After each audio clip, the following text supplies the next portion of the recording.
Hey everyone, welcome to my YouTube channel, or welcome back to my YouTube channel. This is Storytelling Sensation. On my previous video, you guys couldn't comment due to some technical error made by me. Surprise!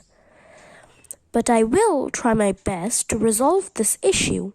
And if all goes well, you can comment on this video. And please support my channel by hitting the like and subscribe button and the notification bell so you can get the latest updates from my channel. Anyways, let's get right into the story. Rip Van Winkle. Many years ago, in a little village in America, there lived a man called Rip Van Winkle. He was gentle and kind, and people of the village liked him because he was always willing to run errands and do little jobs for them. The children shouted with glee when Rip came along, for they knew that he liked nothing better than to take part in their games. He made toys for them and taught them to fly kites and to play marbles. Often he would sit in the cool shade of a tree and tell them fine tales of American Indians and witches and fairies. One thing that made Rip unhappy, and that was work. Rip hated hard work. For that reason, he was very poor. And his wife and children were always hungry and ill-clad. His little farm, too, was badly kept. Weeds grew all over it, the fences were broken down, and cows were always going astray. Day after day, Rip's wife, Dame Van Winkle, would scold her husband. "Idle, good-for-nothing fellow!" she would cry. "Why can't you do a little work on your farm instead of playing with the village children or sleeping?" Not a word would Rip say in reply. Instead, he would go to the village once more and wait there until his wife's temper had cooled down. One day, when everything had gone wrong, Dame Van Winkle scolded Rip more than ever.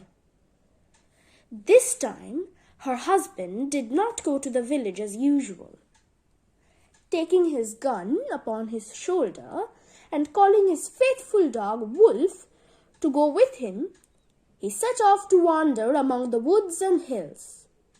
Rip lay down on a grassy bank and stayed there till late in the afternoon. As the sun was setting, Rip rose to go. "Come, Wolf," he said to his dog. "Let us go home now. Perhaps Dame Van Winkle's temper has cooled by this time, though I fear that she may have something to say for us for staying away so long." They were beginning to walk down the hill when a voice cried out, "Rip Van Winkle!" Rip looked all around. At first he saw nothing but a crow. Then he spotted a long way off a strange little man with a keg upon his shoulder. "Rip Van Winkle! Rip Van Winkle!" the voice called out again. Rip walked across the hillside until he came near the man. "Did you call, sir?" he asked in wonder. The man did not reply. He made a sign as if to say, "Pray, carry this heavy keg up the hill for me."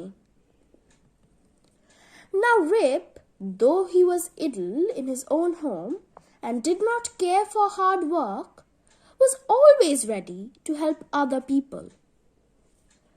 So he took the keg upon his shoulder and both men began to trudge up the hill. After a while, they came to a hollow among the hills. There, Rip saw a crowd of men. They were playing a game of 9 pins, and the balls, as they rolled along, made a noise like thunder. Strange men they were too. One had a large head, a broad face, and small eyes, like the eyes of a pig. Another had a face which seemed to be all nose. The leader was a fat old fellow with a sunburnt face. He wore a laced jacket, a broad belt, and a sword, a high hat with a feather in it, red stockings, and high-heeled shoes. As soon as the players saw the keg, they stopped their game. The little man who had come out with Rip opened the keg, and he poured from it a drink for everyone. He made a sign to Rip to hand out the cups. The men drank eagerly for their game and made them thirsty. Then back they went to their game of 9 pins. Rip was thirsty too, but they did not think of giving him a drink. So, when no one was looking, Rip took 1 sip from the keg. "A good drink, to be sure," he whispered to himself. Then he took a little more, then a little more. Before long, Rip began to feel quite drowsy. Then he fell fast asleep. When Rip Van Winkle woke up, he found himself still on the green hillside. He rubbed his eyes, for it was a bright sunny morning. The birds were hopping and chirping among the bushes, and an eagle was flying above his head. "Why, I must have slept all night," thought Rip. He looked around for the men who had been playing 9 pins, but they were not to be seen. His dog Wolf had vanished too, and his gun was still lying beside him. Rip was surprised to see that it was eaten away with rust and almost falling to pieces. Rip stood up, lifted his rusty gun, and went to look for the men whom he had seen the night before. "They have played some mean trick on me," he said in anger, "and I shall give them what they deserve." For an hour or more, Rip hunted among the hills and the valleys, but he could find neither the queer little men nor the place where they had played their game. At last, feeling very tired and stiff, he set off for the village. "I expect that Dame Van Winkle will half kill me for staying out all night," he said, as he trudged along. When Rip reached the village, there were more surprises for him. The shops were strange and the houses had changed. Rip did not know the people whom he met in the village and street, and their clothes were of a kind which he had never seen before. The children laughed and the dogs barked at him as he walked along. To tell the truth, it was no wonder that they did, for Rip's beard had grown very thick and his clothes were tattered and torn. At last, Rip cried out to the people who stared at him, "Does anybody here know me? I am Rip Van Winkle." Just then, a young woman came along. "Did you say Rip Van Winkle?" she said. "My father was called by that name. One day, when I was a little girl, he went away to the hills with his dog Wolf and his gun. His dog came home without him, but my poor father has not been seen since that day." "How long ago was that, my good woman?" asked Rip.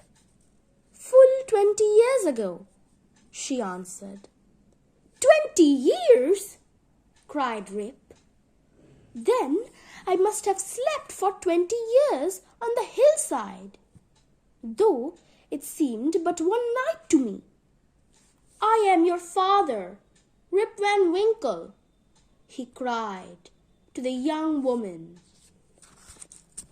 The little men who played ninepins must have been fairy men, Rip explained afterwards, and the drink which I took from the keg must have been a magic one that sent me to sleep for 20 years. Dame Van Winkle had died while Rip was away, and Rip's house had fallen down. So he went to live with his daughter.